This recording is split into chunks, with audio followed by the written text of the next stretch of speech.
Hi there, Christy Brock here. Miss Brock, Miss Broccoli, Miss Christy. I'm glad you're here with me today. We are going to talk about a little mouse. Have you ever seen a mouse in real life? They're not so scary.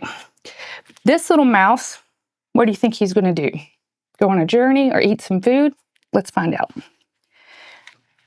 Squeaky was a little mouse who lived on a farm. She slept in a cozy nest high off the ground.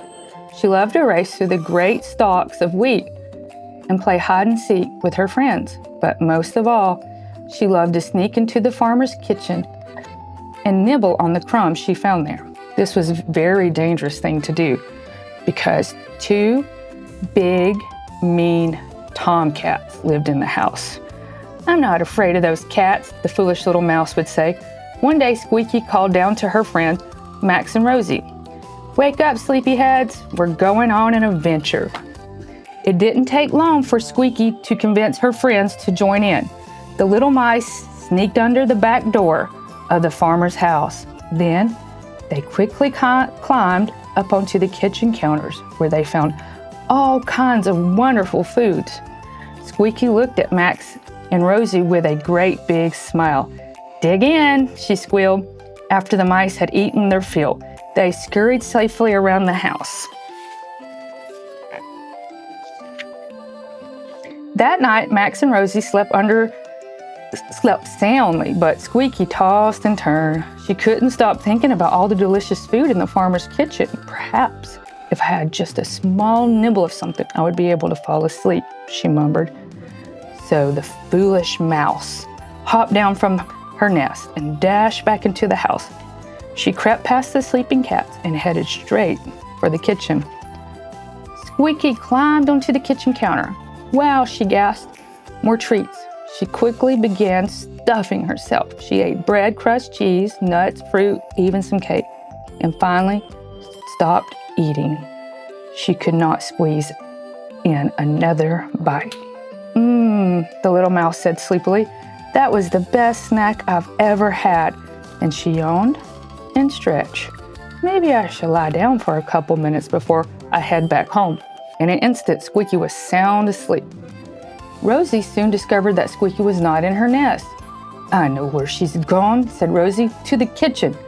Max was still sleeping, so Rosie found a few other friends, and together they searched the kitchen high and low. They looked in the teapot, in the drawers. Finally, Rosie spotted Squeaky. "There she is," Rosie called, "in the flour sack." The little mice tried to wake Squeaky, but she was too full and too sleepy. The only response they got was a loud snore. "We'll have to carry her," Rosie decided. "But be very quiet. We don't want to wake her up. Those awful cats." The mice lifted their fat friend and began creeping out of the house, past the two big cats. Suddenly, one cat raised its head and opened its eyes. "Oh no," gasped Rosie. Then the big orange cat slowly closed its eyes and went back to sleep. "That was a close one," whispered Rosie. The mice carried Squeaky safely outside and headed towards her nest. On the way, they met Max. The mice put Squeaky down. They wanted to see if she could walk by herself, but she could not even open her eyes. "She better be grateful for what we're doing," grumbled Rosie as she pushed Squeaky along. "If we hadn't gone after her, she would have been the cat's breakfast." The mice tried carrying Squeaky again. "She's just too heavy," complained Rosie. "I need to stop and rest." "Not yet," whispered Max. "What if the cats wake up and come after us? What if an owl sees us standing around? Look, it's not much further to Squeaky's nest." "You're right," sighed Rosie. "Let's keep going." After much huffing and puffing, the mice finally made it home, safe and sound. The next morning, Squeaky listened as Rosie and Max told her about their adventure. Squeaky could not believe how foolish she had been. "How can I ever thank you for rescuing me?" she asked. "Just promise you'll never do it again," said Max. "We wouldn't want to lose you over some silly treats," added Rosie.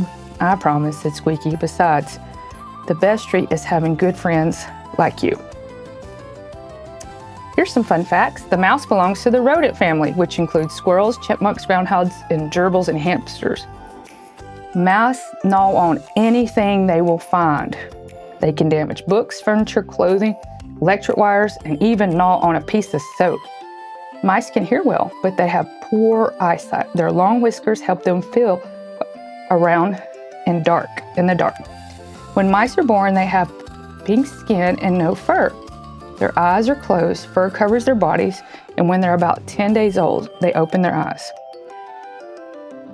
Mice protect themselves mainly by hiding. Whenever they have to go out in an open spot to look for food, they scurry as fast as they can. And last one, mice have many enemies, including owls, dogs, foxes, snakes, hawks, cats, and humans. The end.